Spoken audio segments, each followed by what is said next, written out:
আসসালামু আলাইকুম ওয়া রাহমাতুল্লাহ। দিনী বন্ধুগণ, নামাজ আমাদের ঈমানের প্রতীক, আমাদের জান্নাতের চাবি। কিন্তু আমরা অনেক সময় এমন কিছু ভুল করি যা আমাদের নামাজকে নষ্ট করে দেয়, অথচ আমরা নিজেরাও বুঝি না।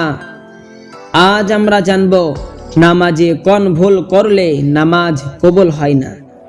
নামাজ না পড়ার ভয়াবহতা। রাসূলুল্লাহ সাল্লাল্লাহু আলাইহি ওয়াসাল্লাম বলেছেন, নামাজ হলো ইসলামের স্তম্ভ। যে নামাজ ছেড়ে দেয় সে ইসলাম থেকে বের হয়ে যায়।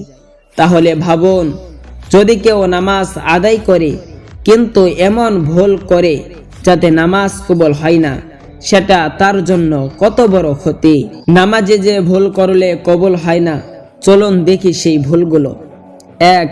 রিয়া বা দেখানোর জন্য নামাজ পড়া। আল্লাহ বলেন, ফাওয়াইলুল লিল মুসাল্লিন আল্লাযীনা হুম আন সালাতিহিম সাহুন আল্লাযীনা হুম ইউরাউন। ধ্বংস তাদের জন্য যারা নামাজ পড়ে কিন্তু নামাজে গাফেল এবং লোক দেখানোর জন্য পড়ে।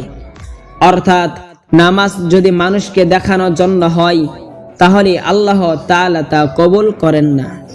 2. সঠিকভাবে ওযু না করা। রাসূলুল্লাহ সাল্লাল্লাহু আলাইহি ওয়াসাল্লাম বলেছেন, যে ব্যক্তি ওযু পূর্ণভাবে করে না তার নামাজ কবুল হয় না। অর্থাৎ ওযুর সময় এক ফোঁটা পানি যেন বাকি না থাকে, সেটাও খেয়াল রাখতে হবে। 3. নামাজে তাড়াহুড়া করা। এক ব্যক্তি নবীজি সাল্লাল্লাহু আলাইহি সাল্লাম এর সামনে নামাজ পড়লেন, কিন্তু খুব দ্রুত রুকু সিজদা করলেন। নবীজি সাল্লাল্লাহু আলাইহি সাল্লাম তাকে বললেন, তুমি নামাজ পড়নি, ফিরে যাও এবং আবার পড়ো। অর্থাৎ যে নামাজে রুকু সিজদা সঠিকভাবে হয় না সেই নামাজ কবুল হয় না। 4. সূরা ফাতিহা সঠিকভাবে না পড়া। রাসূল সাল্লাল্লাহু আলাইহি সাল্লাম বলেছেন, যে ব্যক্তি সূরা ফাতিহা না পড়ে তার নামাজ নেই। তাই সূরা ফাতিহার প্রতিটি হরফ ঠিকভাবে উচ্চারণ করা ফরজ। 5. মনোযোগ ছাড়া নামাজ পড়া। আল্লাহ তাআলা বলেন, ক্বাদ আফলাহাল মুমিনুন আল্লাযীনা হুম ফি সালাতিহিম খাশিউন। সফল তারা যারা নামাজে বিনয় ও খুশু রাখে।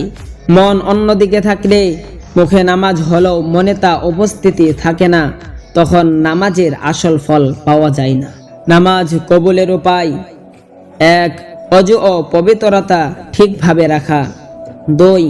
রুকু ও সিজদা সঠিকভাবে করা। 3. মনোযোগ সহ নামাজ পড়া। 4. গোপনে নামাজে আমল করা, লোক দেখানোর জন্য নয়। 5. নামাজের সময় আগে থেকে প্রস্তুতি নেওয়া। প্রিয় বন্ধুগণ, নামাজ শুধু শরীরের কাজ নয়, এটা আত্মার প্রশান্তি। চলুন আজ থেকেই মনোযোগ সহ নামাজ পড়ি, যেন আমাদের নামাজ আল্লাহর কাছে কবুল হয় ইনশাআল্লাহ।